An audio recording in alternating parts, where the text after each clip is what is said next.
ভারতে সোনা শুধু অলংকার নয়, আবেগ, ঐতিহ্য এবং নিরাপদ ভবিষ্যতের প্রতীক। বিয়ে, উৎসব, পারিবারিক অনুষ্ঠান কিংবা সঞ্চয়, প্রায় সব ক্ষেত্রেই সোনার গুরুত্ব অপরিসীম। সেই কারণেই পৃথিবীতে সবচেয়ে বেশি সোনা কেনা দেশগুলির তালিকায় বরাবরই প্রথম সারিতে থাকে ইন্ডিয়া। কিন্তু দেশের ভেতরে সোনার উৎপাদন এতটাই কম যে চাহিদা মেটাতে কার্যত বিদেশের উপরেই নির্ভর করতে হচ্ছে ভারতকে। অর্থনৈতিক বিশেষজ্ঞদের মতে প্রতি বছর ভারতে প্রায় 700 থেকে 800 টন সোনার চাহিদা তৈরি হয়, অথচ দেশের ভেতরে উৎপাদন হয় মাত্র 2 থেকে 3 টন। ফলে প্রায় 90% সোনাই বিদেশ থেকে আমদানি করতে হয়। অপরিশোধিত তেলের পর ভারতের দ্বিতীয় বৃহত্তম আমদানি পণ্য এখন সোনা। সাম্প্রতিক পরিসংখ্যান বলছে 2025-26 অর্থবর্ষে ভারত প্রায় 7,200 কোটি ডলারের সোনা আমদানি করেছে ভারতীয় মুদ্রায়, যার মূল্য প্রায় 6 লক্ষ কোটি টাকা। এই অর্থবর্ষে মোট 721.03 টন সোনা বিদেশ থেকে কিনেছে ভারত। তার আগের অর্থবর্ষেও সোনা আমদানির পরিমাণ ছিল রেকর্ড স্তরে।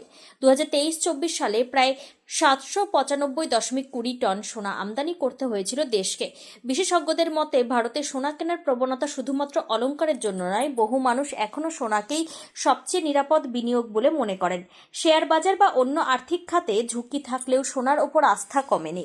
তাই মধ্যবিত্ত পরিবার থেকে ধনী ব্যবসায়ী প্রায় সকলের ঘরেই সোনা সঞ্চয়ের প্রবণতা রয়েছে। ওয়ার্ল্ড গোল্ড কাউন্সিলের তথ্য অনুযায়ী বিশ্বের মোট সোনা মজুতের প্রায় 11% রয়েছে ভারতীয় পরিবারের হাতে। ভারতীয় পরিবারগুলির কাছে 25,000 থেকে 34,000 টনেরও বেশি সোনা জমা রয়েছে বলে অনুমান, যার বাজার মূল্য ভারতের মোট জিডিপির প্রায় সমান বলে মনে করছেন অর্থনীতিবিদদের একাংশ। বিশ্ব রাজনীতির অস্থিরতাও সোনার বাজারে বড় প্রভাব ফেলছে। বিশেষ করে পশ্চিম এশিয়ায় সংঘাত, রাশিয়া ইউক্রেন যুদ্ধ এবং আন্তর্জাতিক অর্থনৈতিক অনিশ্চয়তার কারণে সোনার দাম ক্রমাগত বাড়ছে। যুদ্ধ পরিস্থিতিতে অনেক দেশই ডলারের পরিবর্তে সোনা মজুদ বাড়াতে শুরু করেছে। সেই পথেই হাঁটছে রিজার্ভ ব্যাংক অফ ইন্ডিয়া বা আরবিআই। আন্তর্জাতিক মুদ্রা ভান্ডারের তথ্য অনুযায়ী 2024 সালের জানুয়ারি থেকে অক্টোবরের মধ্যে আরবিআই একাই 77 টন সোনা কিনেছে। বর্তমানে ভারতে সোনা মজুদ প্রায় 880 মেট্রিক টনের কাছাকাছি। বিশ্বের বৃহত্তম সোনা মজুদকারী দেশগুলির তালিকায় ভারত এখন প্রথম 10-এর মধ্যেই রয়েছে। বিশেষজ্ঞদের মতে আন্তর্জাতিক বাজারে অনিশ্চয়তা বাড়লে সোনা ভবিষ্যতেও গুরুত্বপূর্ণ নিরাপদ সম্পদ হিসেবেই থেকে যাবে। ভারত সবচেয়ে বেশি সোনা আমদানি করে সুইজারল্যান্ড থেকে।